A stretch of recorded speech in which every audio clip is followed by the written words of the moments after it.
बहू नहीं, बड़े घर की नौकरानी बनकर रह गई हूँ। राधिका, ओ राधिका, कहाँ रह गई? ये तो सुनती ही नहीं है। इसके शरीर में तो आलस भरा हुआ है। अब फुर्ती से तो काम ही नहीं करती है। कितना भी आवाज दो, एक बार में तो कभी आती ही नहीं है। शकुंतला देवी अपनी बहू पर चिल्ला रही थी। तभी भागी भागी राधिका आती है। वो हाँफ रही थी। उससे सीधा खड़ा भी नहीं हुआ जा रहा था। उसकी हालत देखकर शकुंतला देवी फिर चिल्लाईं, आ गई महारानी, ऐसे क्यों हाँफ रही है? ऐसा लग रहा है मैंने किसी बीमार को जबरदस्ती बिस्तर से उठा दिया है। ये मेरे सामने हाँफने का नाटक बंद कर। मैं तेरे झांसे में नहीं आने वाली। जा, ऊपर छत पर जा और सूखे कपड़े उठा कर ले आओ। मेरी साड़ी का रंग धूप में बदरंग हो जाएगा। तेरे बाप के यहाँ से तो आई नहीं है, मेरे पति की कमाई की है। राधिका ने सुना और ऊपर तीसरी मंजिल पर जाकर छत से कपड़े उठाकर ले आई। साड़ी की तह करके सासू माँ को दे दी। शकुंतला देवी राधिका को कुछ समय भी चैन से बैठने नहीं देती थी। दिन भर कोई न कोई काम में लगाए रखती थी।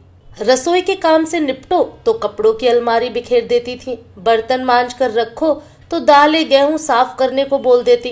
कपड़े सुखा कर आओ तो थोड़ी देर में उन्हें लेने भागो।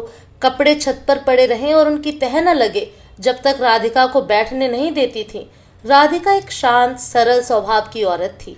राधिका बहुत गरीब परिवार से यहाँ ब्याह कर आई थी, क्योंकि विशाल को राधिका की सुंदरता भा गई थी। इसीलिए उसने लाखों के दहेज को छोड़कर राधिका को जीवन साथी चुना। लेकिन जब शादी हुई तो गरीब की बेटी बड़े घर में आकर नौकरानी बनकर रह गई। शकुंतला देवी दिन भर राधिका को भगाती रहती थी। 3 मंजिला मकान था, नीचे रसोई और मेहमानों का कमरा था। वहीं राधिका का बड़ा सा सुविधाओं से सुसज्जित कमरा भी था। ऊपर मंजिल में सास ससुर का कमरा और बाकी के खाली कमरे थे। तीसरी मंजिल पर छत थी। राधिका रोज 3 मंजिल की सफाई करती थी। शकुंतला रोज उससे छत की भी झाड़ू लगवाती थी।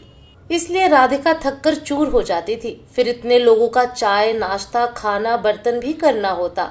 शकुंतला देवी खाना खाने नीचे नहीं आती थी। उन लोगों ने गरीब की बेटी पर एहसान जो किया था, तो राधिका की जिम्मेदारी थी कि वो अपनी सास का ध्यान रखे। इकलौती बहू से पूरी सेवाएं लेती थी। राधिका ही दिन भर ऊपर नीचे करती रहती और खाना चाय नाश्ता देती थी। दोनों बच्चों को संभालती। घर में फिर सास ससुर पति विशाल और राधिका थी। नौकरों की जरूरत ही क्या है? बहू सारा घर संभाल लेती है। बहू को थकान कहाँ आती है? वो तो काम करने और घर संभालने के लिए ही तो पैदा हुई है। और इतनी अच्छी तरीके से नौकर थोड़ी संभालेंगे। फिर बहू है ना, उसे क्यों लाई हूँ? अरे मैं तो 10 जनों का काम संभालती थी। घर में ननद देवर भी थे। यहाँ हम गिनती के लोग हैं और इसे जब देखो थकान आ जाती है। विशाल ने जब कहा कि एक नौकर रख लेते हैं। अब राधिका थक जाती है। 40 पार के बाद इतना काम भी नहीं होता। ऊपर नीचे के कितने चक्कर हो जाते हैं। शकुंतला देवी ने नौकर रखने से साफ मना कर दिया। विशाल सवेरे सवेरे दुकान पर चला जाता और देर रात तक पिता के साथ ही वापस आता। राधिका रोज रोज अपने पति से भी कुछ नहीं कहती, ताकि घर में शांति बनी रहे। ऐसा नहीं था कि घर में पैसों की कमी थी, पर बिना दहेज के आई बहू को शकुंतला देवी सबक देना चाहती थी। सच भी है, ससुराल में दहेज की कद्र होती है, बहू की नहीं। जो जितना दहेज लाती है उतना ही सम्मान पाती है। इन दिनों राधिका थकने लगी थी। दिन भर काम और आराम के अभाव में उसका शरीर जवाब देने लगा था। अब उसे आराम की जरूरत थी। विशाल के साथ वो डॉक्टर को दिखाने गई तो डॉक्टर ने भी कहा कि इस उम्र में इतनी भागदौड़ ठीक नहीं है, शरीर को आराम भी मिलना चाहिए। आपको अपना ध्यान खुद रखना होगा। ऐसा ही चलता रहा तो आपको बीमारियां घेर लेंगी, फिर आप बिस्तर भी पकड़ लेंगे। इंसान का मन हो या तन, दोनों को ही आराम मिलना चाहिए। ये सुनकर राधिका सहम गई। उसने हिम्मत करके निर्णय लिया। आखिर उसके अपने जीवन का प्रश्न था। विशाल, मैंने इतने साल घर परिवार के लिए क्या नहीं किया। सबके लिए एक पैरों पर खड़ी रही, पर अब और नहीं होगा मुझसे। मैं अपने स्वास्थ्य का ध्यान नहीं रखूंगी तो बहुत दिक्कत हो जाएगी। इतने दिन जितना हो सका मैंने उससे ज्यादा किया इस घर परिवार के लिए, लेकिन अब अपने सेहत से खिलवाड़ नहीं करूंगी। राधिका ने दृढ़ता पूर्वक कहा। ठीक है राधिका, तुम जो भी करोगी मैं तुम्हारे साथ हूँ। विशाल ने भरोसा दिलाया।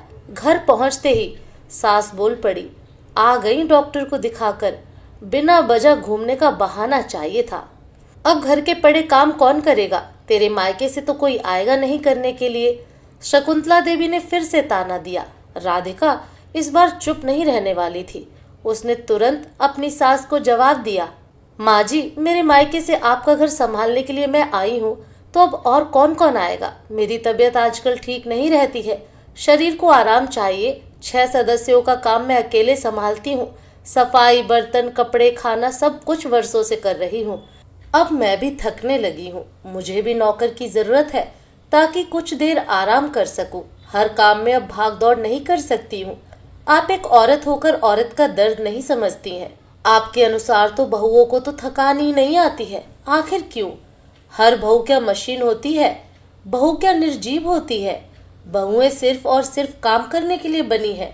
एक बहू का आराम करना सास की नजर में क्यों खटकता है? आप भी कभी बहू रही थी, आपको भी पता है कितनी थकान आ जाती है। बहू घर के काम निपटाकर 2 घड़ी सुस्ता ले या आराम कर ले तो ये सास को सहन क्यों नहीं होता है? बहू लगातार बस काम करती रहे तो सबको अच्छी लगती है, और जरा सा खुद के लिए सोच ले तो बुरी बन जाती है। शकुंतला देवी का पारा चढ़ गया। राधिका की बात कड़वी थी लेकिन सच थी। माँ जी, या तो आप नौकर रख लीजिए या आप हमें अलग कर दीजिए, राधिका ने कह दिया। विशाल, देख तेरी पत्नी ने आज मेरे सामने कितनी बड़ी जुआ खोली है, तूने इसे सर पर चढ़ा रखा है, शकुंतला ने कहा। माँ, राधिका की बात कड़वी है लेकिन सच भी है। ये थक कर बिस्तर पकड़ लेगी तो फिर इस घर को कौन संभालेगा? अब ये अकेली कितना करेगी? माँ जी, इतने दिनों बाद घर परिवार की थी, सास ससुर के मान सम्मान की थी, बच्चों की परवरिश की थी। मैंने सब किया, सालों से बिना उफ किए मैं सब कर रही हूँ। अब बात मेरे स्वास्थ्य और जीवन की है। मैं अब भी इस परिवार के लिए सब करूंगी, पर थोड़े से बदलाव के साथ। मैं भी अपने को आराम देना चाहती हूँ। अब आपको सोचना है कि हमारे जाने के बाद आपका घर नौकरों के भरोसे चले या मैं यहाँ पर रहकर थोड़े से बदलाव के साथ आपकी सेवा करूं। शकुंतला देवी राधिका की बात सुनकर चुप हो गईं। उन्हें मन ही मन डर सताने लगा। अगर बेटे का परिवार यहाँ से चला गया तो वो दोनों अकेले रह जाएंगे। उन्हें अपने भविष्य की बहुत चिंता होने लगी और ना चाहते हुए भी शकुंतला देवी नौकर रखने की इजाजत दे देती हैं। विशाल ने पूरा साथ दिया। आखिर वो अपनी पसंद को ब्याह कर जो लाया था। अब घर में काफी कुछ बदल चुका था। नीचे बरामदे में ही कपड़े सुखाने की व्यवस्था कर दी गई थी। उसके ऊपर टीन का कवर लगवा दिया ताकि कपड़े उठाने की 3री मंजिल तक भाग दौड़ न करनी पड़े। 3 मंजिल घर की सफाई नौकर कर देते थे। शकुंतला देवी को जब भी चाय नाश्ता खाना होता था वो खुद नीचे आकर खा लेती थी। कपड़ों की अलमारी सप्ताह में 1 बार जमाई जाती थी। घर में झाड़ू पोछा और बर्तन के लिए नौकर रख लिया गया था। गेहूं दालें महीने में 1 बार बाई को बुलाकर उससे साफ करवा लिया जाता था। राधिका 1 बजे तक रसोई का काम निपटा लेती थी और 1 से 4 बजे तक फिर कोई काम हाथ में नहीं लेती थी। पूरा 3 घंटे आराम करती, अपने स्वास्थ्य का ख्याल रखती और अपने शौक पूरे करती। संगीत सुनती और तरोताजा हो लेती। 1 घंटे की झपकी ले लेती। अपनी सास का भी पूरा ख्याल रखती। उन्हें समय पर नाश्ता खाना बनाकर देती थी। धीरे धीरे राधिका का स्वास्थ्य भी सुधरने लगा और वो खुश रहने लगी। पाठकों, ये तो सच है कि बहुओं को काम करने की मशीन समझा जाता है। बहुएं ना हुई, कोई मजदूर हो गई जो उफ ना करे। एक उम्र तक तो सहन हो जाता है, पर इसका असर हमारे स्वास्थ्य पर भी पड़ता है। शारीरिक थकावट के साथ मानसिक तनाव भी होता है तो बीमारियां घेर लेती हैं। इसीलिए अपने लिए बोलना चाहिए। कुछ बहुएं शुरू में राधिका की तरह दबती हैं, पर बाद में सजग हो जाती हैं।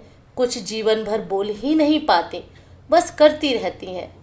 कुछ आते ही बोल देती हैं। बोलना चाहिए, अपने स्वास्थ्य का ध्यान रखना चाहिए। घर के काम तो सदा चलते रहेंगे, अपने को चलाने के लिए आराम भी करना चाहिए। थोड़ा सा समय निकालना चाहिए जिसमें हमें शारीरिक और मानसिक रूप से पूरा आराम मिले। समाज की ये सोच भी बदलनी चाहिए कि बहुओं को तो थकान नहीं आती है और उन्हें भी आराम की जरूरत होती है। दोस्तों, आपको ये कहानी कैसी लगी हमें कमेंट के माध्यम से ज़रूर बताएं।